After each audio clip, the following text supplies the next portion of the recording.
নমস্কার। সাহসিকতা with Parijat YouTube চ্যানেলে আমি পারিজাত আপনাদের সকলকে জানাই আরও একবার স্বাগতম। আশা করি সকলে সুস্থ আছেন, ভালো আছেন, কুশলে রয়েছেন। যার নেতৃত্বে আরএসএস এর সদর দপ্তর, বা যার নেতৃত্ব শুধু নয়, যার নেতৃত্ব এবং নির্দেশে আরএসএস এর সদর দপ্তর নাগপুরে 2002 সাল পর্যন্ত জাতীয় পতাকা উত্তোলিত হতো না। বিজেপির ভক্তকুল এবং বিজেপির রাজনৈতিক নেতৃত্ব, তাদের তথাকথিত গুরুজি মাধব সদাশিবরাও গোয়ালকার, তিনি জাতীয় পতাকাকে কখনো মান্যতা দেননি। সর্দার বল্লভভাই প্যাটেলের এক ধরনের প্রেশার, সর্দার বল্লভভাই প্যাটেলের শাসানি, তাতে খানিকটা এই গোয়ালকার চুপ থেকেছিলেন, কিন্তু তিনি কোনোদিনই এই ত্রিরঞ্জিত জাতীয় পতাকাকে সম্মান দেননি। এবং এ নিয়ে আসাউদ্দিন ওয়েসি, রাহুল গান্ধী সকলেই বলেছেন। তাহলে যে রাজনৈতিক দল বা এই রাজনৈতিক দলের পেছনে যে সংঘ রয়েছে আরএসএস, তার যে মুখ্য চরিত্র গোয়ালকর, যখন তিনি রাষ্ট্রকে সম্মান দেন না, যখন তিনি রাষ্ট্রের জাতীয় পতাকা তাকে মান্যতা দেন না, যখন তার নির্দেশে 2002 সাল পর্যন্ত নাগপুরে আরএসএস এর সদর দপ্তরে জাতীয় পতাকা উত্তোলিত হয় না, তখন তার দলের থেকে দেশভক্তি, দেশপ্রেম আশা করা যায় কি করে? আশা তো করবোই না আমরা। তার দল বা তার সংঘ, সেই সংঘ পরিচালিত একটি দল ভারতীয় জনতা পার্টি, তার প্রধানমন্ত্রী সেনাবাহিনীদের অসম্মান করবে, এটা খুব স্বাভাবিক বিষয়। তার দলের মানে ওই গোয়ালকার গুরুজি না গুরুজি, তো তার দলের, তার তো এই আরএসএস এর তো স্বাধীনতা সংগ্রামের সাথে এদের তো কোনো সম্পর্ক নেই। এরা তো ব্রিটিশদের তাবেদার ছিল, এখন যেরকম ডোনাল্ড ট্রাম্পের তাবেদার। তো এই দলটির আদিবাসী কল্যাণ দপ্তরের মন্ত্রী, তার থেকে তো এহেন শব্দ বা এহেন ব্যবহার, এ তো আশাই, এ তো কল্পনার বাইরের কিছু না, এটা স্বাভাবিক। এই দলটাই এরকম। ভারতবর্ষের রাজনৈতিক ইতিহাসে বিজেপি, আরএসএস এর কথা বাদ, আরএসএস তো একদম মানে উগ্রবাদ, একটা সন্ত্রাসবাদ, যেরকম এই লস্কর ই তৈবা আরো যা কিছু রয়েছে, আরএসএস ও ভারতবর্ষের বুকে ওরকমই একটি সন্ত্রাসবাদী সংস্থার নাম। অনেকেই হয়তো শুনবেন, অনেকের হয়তো আমার সাথে সহমত হবেন না, একটু ইতিহাসগুলো ঘেটে দেখুন, তাহলেই বুঝতে পারবেন। আর বিজেপি, বিজেপি তো ওই আল কায়দা জঙ্গি গোষ্ঠীর মতন একটা জঙ্গি গোষ্ঠীর নাম বিজেপি, যা ইলেকশন কমিশনের মাধ্যমে নির্বাচনে লড়াই করে সরকারের মসনদে বসে সন্ত্রাস চালাচ্ছে বা স্বৈরাচারী শাসক চালাচ্ছে, স্বৈরাচারী সরকার চলছে। বাইরের দেশেও স্বৈরাচারী শাসক সবাই রয়েছেন, আমেরিকার ডোনাল্ড ট্রাম্প বা আরো অন্যান্য দেশের যারা রয়েছে, তারা কিন্তু নিজের দেশে, নিজের দেশবাসীর প্রতি যথেষ্ট সহমর্মী, সহনশীল। এখানে তো উল্টো, তারা নিজের দেশের বাইরে গিয়ে বিক্রম দেখায়, আর এখানে দেশের মধ্যে বিক্রম দেখাই, দেশের বাইরে চুপ। গত কিছুদিন আগে মধ্যপ্রদেশের আদিবাসী কল্যাণ দপ্তরের মন্ত্রী বিজয় শাহ, তিনি যে বক্তব্যটি রাখলেন, ভারতবর্ষের ইতিহাসে কোনো রাজনৈতিক নেতার বক্তব্যে ভারতীয় নারীকে, বিশেষ করে ভারতীয় সামরিক বাহিনীতে কর্মরত নারীদের এতটা অসম্মান কখনো করা হয়নি। তিনি কর্নেল সোফিয়া কুরেশিকে আক্রমণ করার সাথে সাথে গোটা রাষ্ট্রকে এবং রাষ্ট্রের অখণ্ডতাকে অসম্মান করেছেন, যা নিয়ে মধ্যপ্রদেশের জব্বলপুরের হাইকোর্ট, মানে সেখানকার যে হাইকোর্ট, তার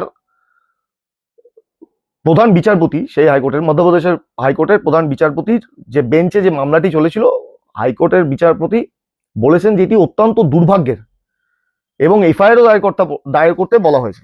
এখন আসি, তিনি বলেছেনটা কি? তিনি বললেন যে যারা আমাদের হিন্দুদের এরকম বোনেদের সিঁদুর মুছে দিয়েছে। মোদিজি তাদেরই সম্প্রদায়ের বোনকে পাঠিয়েছে মারতে তাদের। এখানে একটা জিনিস স্পষ্টত বলা বলা ভালো বা বলে রাখা উচিত, এইটা নিয়ে একটা বিতর্ক চলছে নেটপাড়া সর্বত্রই। কর্নেল সোফিয়া কুরেশি সিগন্যাল ডিপার্টমেন্টের কর্নেল, সিগন্যালিং ডিপার্টমেন্টের। উইং কমান্ডার ভূমিকা সিং এয়ারফোর্সের উইং কমান্ডার। কিন্তু এরা দুজনেই অপারেশন সিন্দুরে ওই এয়ার স্ট্রাইকে অংশ নেননি। সেনাবাহিনীর তরফ থেকে সাম্প্রদায়িক যে বিভেদ, এই কমিউনাল ভায়োলেন্স, সাম্প্রদায়িক এই বিভেদকে রুখতে একটি সুস্পষ্ট বার্তা দেওয়া হয়েছিল এই দুজনকে পাশে বসিয়ে। মাঝখানে ছিলেন বিদেশ সচিব এবং তার দুপাশে ছিলেন এই দুই বাঘিনী, একদিকে উইং কমান্ডার ভূমিকা সিং, আরেকদিকে সিগন্যালিং ডিপার্টমেন্টের কর্নেল সোফিয়া কুরেশি। তাই এতটা মূর্খ, এতটা অজ্ঞ, এতটা চাটুকার যে নাড্ডা চাড্ডা গাড্ডাদের চটি চাটতে চাটতে এরা ভুলেই গেছে কে এয়ার স্ট্রাইকে গেছে আর কে এসে বিবৃতি দিচ্ছে, মানে প্রেস কনফারেন্সে এসে বিবৃতি দিচ্ছে, স্টেটমেন্ট দেওয়া, ডিটেলসের অপারেশন সিন্দুরের ডিটেলস স্টেটমেন্টটা দেওয়া। তার মানে এই নয় যে সে ওখানে গিয়ে তাদেরকে মেরেছে বা ওই এয়ার স্ট্রাইকে অংশ নিয়েছে। Point number 1 first. নাম্বার 2, একজন মানে ভারতবর্ষের এই মুহূর্তের যা অবস্থা, তাতে একমাত্র সেনাবাহিনী একটি মাত্র সেক্টর যেখানে ধর্মের কোনো বিভাজন নেই। একমাত্র ধর্ম বা এই যে ধর্ম নিরপেক্ষতা, এটা মনে হয় শুধুমাত্র এই সামরিক বাহিনীতেই এখনো পর্যন্ত অখণ্ড রয়েছে। তো এই শান্তির ছেলে মধ্যপ্রদেশের যে আইনমন্ত্রী, এ তো সংবিধানকে শপথ রেখে তারপর আইনমন্ত্রী হয়েছিলেন আদিবাসী কল্যাণ দপ্তরের।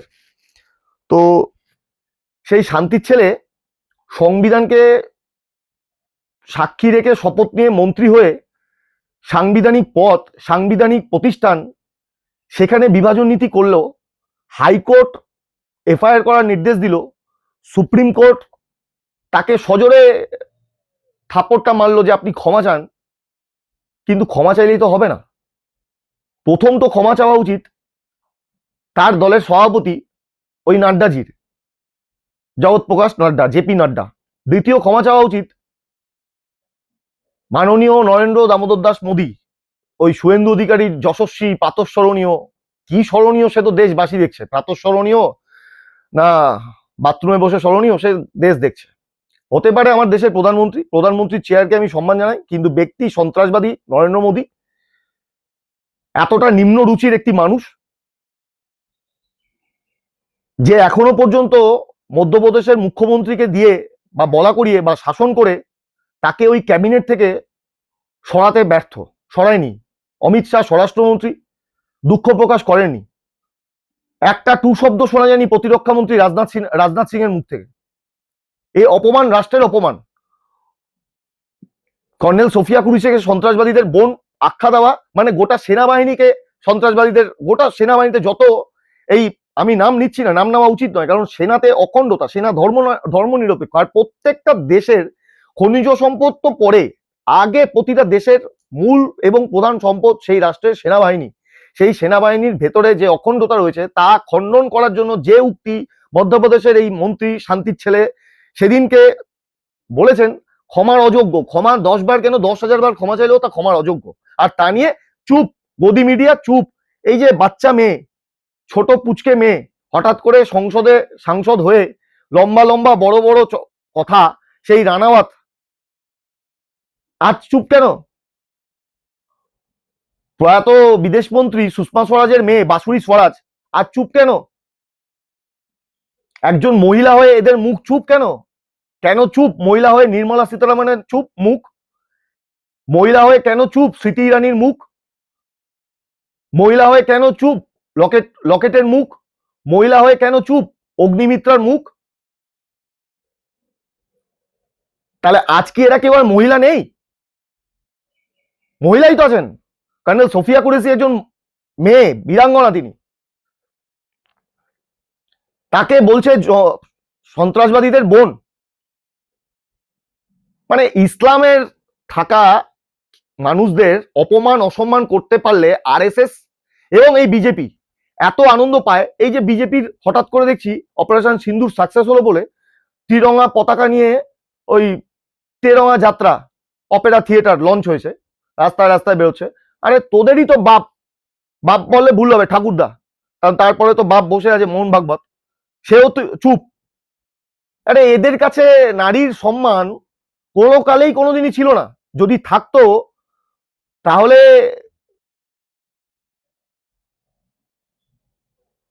এদের কাছে নারীর সম্মান, তাহলে মোদিজির স্ত্রী এভাবে অসহায় হয়ে ঘুরে বেড়াতেন না। লাল বাহাদুর শাস্ত্রীও তো প্রধানমন্ত্রী ছিলেন, তো তাকে তো দেশের সেবার জন্য তো আর বলতে হয়নি যে আমি ঘর ছেড়ে বেরিয়ে গেলাম। এদের কাছে কখনো মহিলা সম্মান ছিলই না। যদি থাকতো তাহলে নতুন সংসদ ভবন যখন উদ্বোধন হয় তখন মানে রাষ্ট্রপতি সম্মানীয়া দ্রৌপদী মুর্মু, তাকে তো আমন্ত্রণ জানানো হয়নি। কেন সেদিনকে তিনি গলাজিৎ ছিলেন?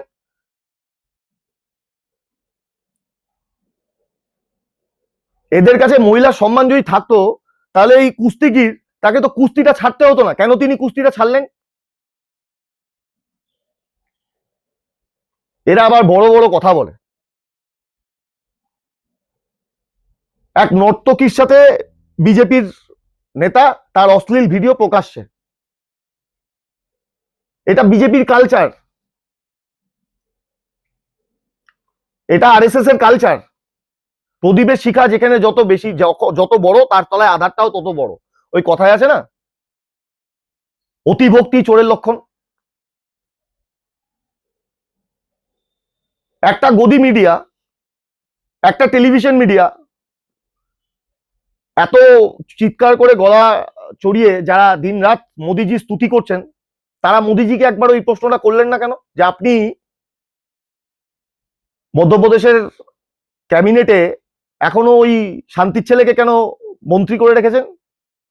স্বরাষ্ট্রমন্ত্রী বা প্রতিরক্ষা দপ্তরের উচিত ছিল অবিলম্বে তাকে মন্ত্রিসভা থেকে সরিয়ে দেওয়া। এমন কি সম্পর্ক? মোদিজি তাকে নিয়ে ভোট চাইছেন প্রকাশ্যে সে ছবি। আর মোদিজি কাকে বলবো, অপারেশন সিন্দুর যখন হয়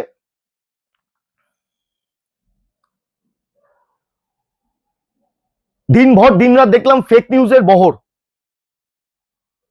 কেউ বলছে ইসলামাবাদ দখল, কেউ বলছে করাচি দখল, কেউ বলছে লাহোর দখল, কেউ বলছে গোটা পাকিস্তান দখল। হ্যাঁ, 9টা সার্জিক্যাল স্ট্রাইক, এয়ার স্ট্রাইক, তাতে সার্জিক্যাল নয়, মাফ করবেন, এয়ার স্ট্রাইকে যে 9টা ঘাঁটি ধ্বংস হয়েছে তা সত্য। সেনাবাহিনীর যা তথ্য দেবে তার উপর তো আমি আপনি এমনকি স্বয়ং প্রধানমন্ত্রী রাষ্ট্রপতি কেউই হকদার করতে পারে না, কৃতিত্ব নিতে পারে না, প্রশ্ন তুলতে পারে না। যেমন প্রশ্ন তুলেছে তৃণমূল কংগ্রেসের এক শান্তির ছেলে, বয়স হয়ে গেছে, বুড়ো বয়সে ভীমরতি, ওই কি রায়, প্রাক্তন রাজ্যপাল বিজেপির তথাগত রায়, তার ভাই। আর এক শান্তির ছেলে, তৃণমূলও চুপ, উচিত তো সাথে সাথে শোকজ করা।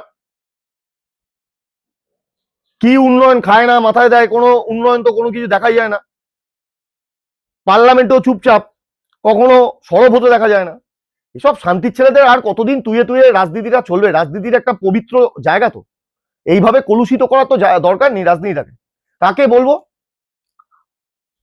আমার দেশের প্রধানমন্ত্রী, তার চাটুকার,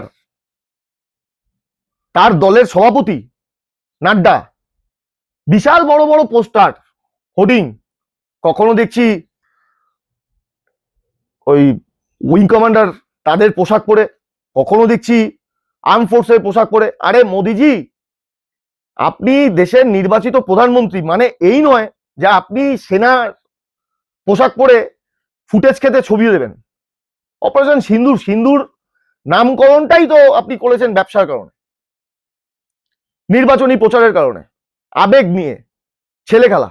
আপনি সিঁদুরের মর্যাদা নিজে দিতে পারেননি, আপনি আবার অন্যের সিঁদুরের মর্যাদা কিভাবে দেবেন?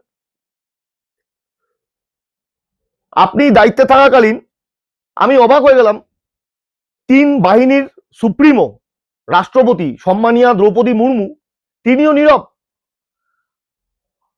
নীরব। লোকে প্রতিভা পাতিলকে গাল দেয় যে রাষ্ট্রপতি প্রতিভা পাতিল কংগ্রেসের পিরিয়ডের সময় সব থেকে ব্যর্থ রাষ্ট্রপতি। তাহলে দ্রৌপদী মুর্মুকে আমি কি বলবো? যদিও সাংবিধানিক প্রধান, তাকে ডিরেক্ট এভাবে বলা যায় না, কিন্তু সে যদি নীরব থাকে, 3 বাহিনীর প্রধান তুমি, তোমার বাহিনী সেনাবাহিনীর একজনকে কেউ বলছে সন্ত্রাসবাদীর বোন, তারপরও বল তুমি যাতে সে ক্যাবিনেটে রয়েছে, তখন তুমি চুপ।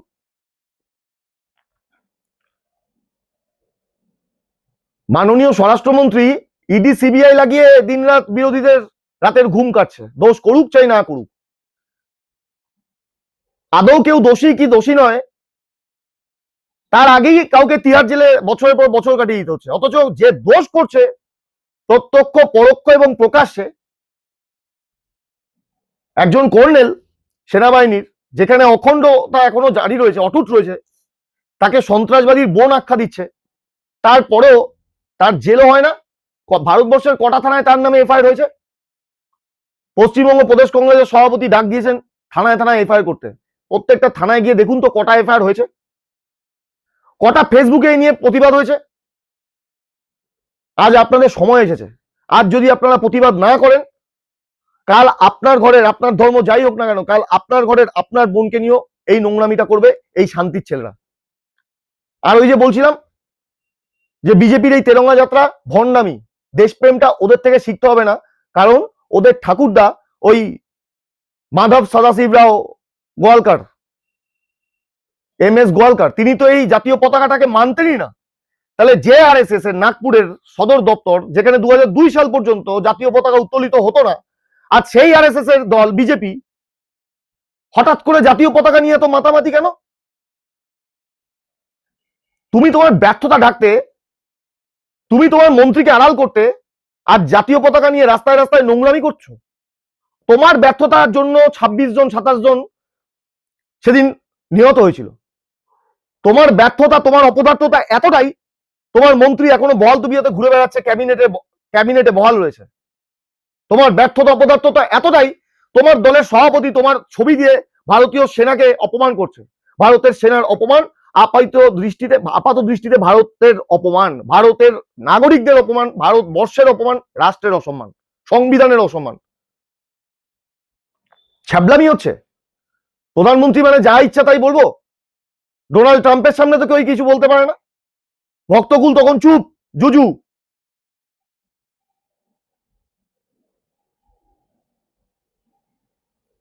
এক অদ্ভুত দেশ চলছে, অদ্ভুত অদ্ভুত। মানে ভারতবর্ষের রাজনৈতিক ইতিহাস স্বাধীনতার পর থেকে দেখলে দেখা যাবে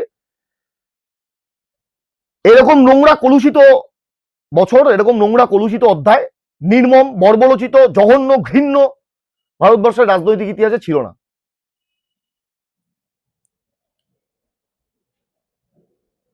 মোদিজি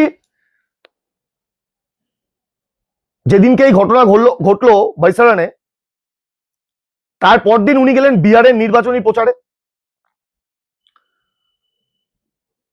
এবং তার মানে হরিহর আত্মা, ভাই বললেও কম কিছু বলা হয় না, ওই 3 অক্ষর আগে বসিয়ে নিতে হবে, fill in the blanks with article and preposition, ওরকম 3টে অক্ষর, আমি 3টে ড্যাশ ড্যাশ ড্যাশ দিলাম, পরে ভাইটা লিখলাম, ওখানে 3টে অক্ষরে দিয়ে আপনারা বসিয়ে নিন। তো ওই ভাই রেড কার্পেটে হেঁটে শহীদদের, নিহতদের শ্রদ্ধাঞ্জলি দিয়ে যায়, রেড কার্পেট হেঁটে শ্রদ্ধাঞ্জলি দিতে যাচ্ছে, রেড কার্পেট হেঁটে। সর্বদলীয় বৈঠক যখন ডাকা হচ্ছে, জয়েন্ট পার্লামেন্ট, মোদিজি নেই। সব সময় সব রকম ভাবে এড়িয়ে যাওয়া যায় না মাননীয় প্রধানমন্ত্রী, শুভেন্দুর যশস্বী প্রাতঃস্মরণীয়। আমার তো অন্তপক্ষে নয়, আমার যদি প্রাতঃস্মরণীয় হয়ে থাকবে পণ্ডিতজি হবেন, যিনি জয়েন্ট পার্লামেন্ট ডেকেছিলেন যখন ভারত চীনের যুদ্ধ হয়, রাজনীতিতে নবাগত এবং প্রাক্তন ভারতের প্রধানমন্ত্রী ভারতরত্ন অটল বিহারী বাজপেয়ী সে সময়তে নেহরুজির কাছে গিয়েছিলেন, এবং ওই জয়েন্ট পার্লামেন্টে যে কদর্য ভাষায় নেহরুজিকে অপমান অসম্মান করা হয়েছিল, সেই যে নেহরুজির শরীর অবনতি হলো, তার ঠিক 1.5-2 বছরের মাথায় নেহরুজির সেরিব্রাল অ্যাটাক, ভারতবর্ষ ছেড়ে বিদায় নিয়েছিলেন। বুকে সৎসাহস ছিল। 99 সালে এই বিজেপি দলেরই আর এক প্রধানমন্ত্রী অটলজি, তিনি এই যে এখনকার যে বিদেশ মন্ত্রী, তার বাবা এন সুব্রমণ্যম স্বামী, তার নেতৃত্বে জয়েন্ট পার্লামেন্ট দেখেছিলেন। আপনি এতদিন হয়ে গেল এখনো পর্যন্ত জয়েন্ট পার্লামেন্টে প্রথমত অনুপস্থিত, সংসদ ভবনেও আপনি খুললেন না। উচিত ছিল না রাজ্যের আইনসভার দুটি কক্ষ খুলে দেওয়া, আলোচনা করা, বিরোধীদের কথা শোনা? আপনি শুনবেন না, আপনার সেই দম নেই। আর আপনি 56 ইঞ্চি নন, আপনি 56 মিলিমিটার। যদি 56 ইঞ্চি হতেন, কোনোদিন আজ অব্দি প্রমাণ পাওয়া গেল না যে আপনি 56 ইঞ্চি নন। যদি 56 ইঞ্চি হতেন, তাহলে মধ্যপ্রদেশের মুখ্যমন্ত্রীকে শাসন করে মধ্যপ্রদেশের মুখ্যমন্ত্রীকে উইথ অ্যান ইমিডিয়েট এফেক্ট ওই শান্তির ছেলেকে অপসারণ করাতেন।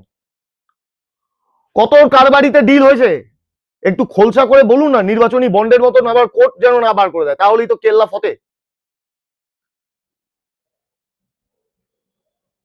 মানুষকে কিন্তু বাঁকাচাঁদ ভাববেন না। প্রাতঃস্মরণীয় যশস্বী প্রধানমন্ত্রীজি, বারবার কিন্তু মানুষ বাঁকাচাঁদ হবে না, এটা কিন্তু ভুলবেন না। আপনার দলে শান্তির ছেলে আছে বলে আপামর রাষ্ট্রবাসী শান্তির ছেলে হয়ে বসে নেই। আপামর রাষ্ট্রবাসী বাঁকাচাঁদ নয়। এবার যোগ্য জবাবটা আপনি পাবেন। অতিরিক্ত দম্ভ, অতিরিক্ত আত্মঅহংকার, নিটফল জিরো। সারা বিশ্বের কাছে ভারত আজকে হাসির খোরাক হয়ে গেছে। আপনি ইউএপিএ অ্যামেন্ডমেন্ট অ্যাক্ট আপনি করতে পারবেন না। আপনি পাকিস্তানকে টেরর স্টেট ঘোষণা করতে পারবেন না। আপনি আপনার দলের মন্ত্রী তথা নেতা, তার বিরুদ্ধে কোনো স্টেটমেন্ট দিতে পারবেন না। আপনি বিরোধীদের নিয়ে কোনো মানে জয়েন্ট পার্লামেন্ট সর্বদলীয় বৈঠকে উপস্থিত থাকতে পারবেন না।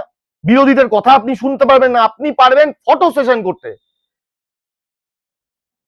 গত কয়েকদিন আগে এয়ারফোর্সের ঘাঁটি, সেখানে গিয়ে বক্তব্য রেখে তারপর ফটো সেশন করে সেই ফটো ছাড়ছে। বাহ, আপনার কাজই হচ্ছে এটা, ফটো সেশন করা। কিন্তু আপনার কাজ যেটা ছিল সেটা আপনি ব্যর্থ। আপনার কাজ কি ছিল না? এই যে নিহত যারা হলেন তাদের পরিবারের সাথে যোগাযোগ করা, অন্তপক্ষে তাদের স্ত্রীর সাথে যোগাযোগ করা। নেভির ওই অফিসার যিনি শহীদ হলেন বৈসারানে 22 এপ্রিল, তার স্ত্রীকে আপনার ভক্তকুল যা নয় তাই ভাবে ট্রোল করছে, যা নয় তাই কটূক্তি করছে। কেন? আপনার আইটি সেল এখন চুপ কেন? আপনি বা চুপ কেন? কোথায় গেল আপনার এই রানাওয়াত, আপনার এই ইরানি, আপনার এই সীতারামন? কই নারীরা? কই? বিজেপি এবং আরএসএস নারীদের সম্মান কোনোদিন করেনি। হ্যাঁ, বিজেপির মধ্যে ভালো কয়েকজন আছেন। অটলজি ছিলেন, মমতা ব্যানার্জির মাকে এসে প্রণাম করেছেন। লালকৃষ্ণ আদবানি ছিলেন,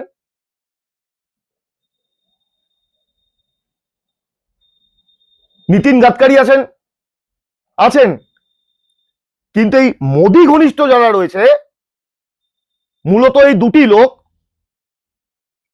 অমিত শাহ, নরেন্দ্র মোদী, যারা সন্ত্রাসবাদী এবং সন্ত্রাসবাদের এই যে সংগঠন ভারতবর্ষের বুকে, আরএসএস নামক সন্ত্রাসবাদের যে সংগঠন এবং তার যে দল, আল কায়দার মতন যে দল, উগ্র হিন্দুত্ববাদ, এই সন্ত্রাসবাদের দলের নাম বিজেপি, ভারতীয় জনতা পার্টি। প্রত্যেকে আজ আপনাদের সময় কর্নেলের অপমানের বিরুদ্ধে রুখে দাঁড়ানোর, গলার আওয়াজ তোলার, সাহসের সাথে দৃপ্ত কণ্ঠে সাহসী এই কথাগুলো বলুন যে কেন ওই মন্ত্রী এখনো পর্যন্ত অপসারিত হলো না। কেন মধ্যপ্রদেশের মুখ্যমন্ত্রী চুপ? 3 বাহিনীর সেনাপ্রধান, 3 বাহিনীর সুপ্রিমো, রাষ্ট্রপতি স্বয়ং চুপ কেন?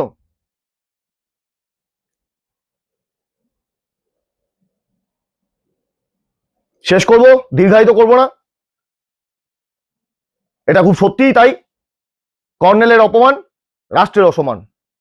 সারা বিশ্বের কাছে একটি মাত্র শান্তির ছেলের জন্য আজ রাষ্ট্রের সেনাবাহিনী তথা রাষ্ট্রের ধর্মনিরপেক্ষতা অসম্মানিত হলো। আর এর দায় ওই প্রাতঃস্মরণীয় যশস্বী তার, এর দায় বায়োকেমিস্ট্রিতে গ্র্যাজুয়েট করা মাননীয় স্বরাষ্ট্রমন্ত্রী তার, এর দায় মোদিজি আর স্বরাষ্ট্রমন্ত্রী শাহজির পর একটুখানি গলা ঝাঁকিয়ে ওঠা প্রতিরক্ষা মন্ত্রী রাজনাথ সিং এর তার, এর দায় স্বয়ং রাষ্ট্রপতি সম্মানীয়া মাননীয়া দ্রৌপদী মুর্মু তার। শেষ করছি, ভালো থাকবেন, সুস্থ থাকবেন। আবারও বললাম, কর্নেলের অপমান রাষ্ট্রের অসম্মান। জয় হিন্দ, নমস্কার।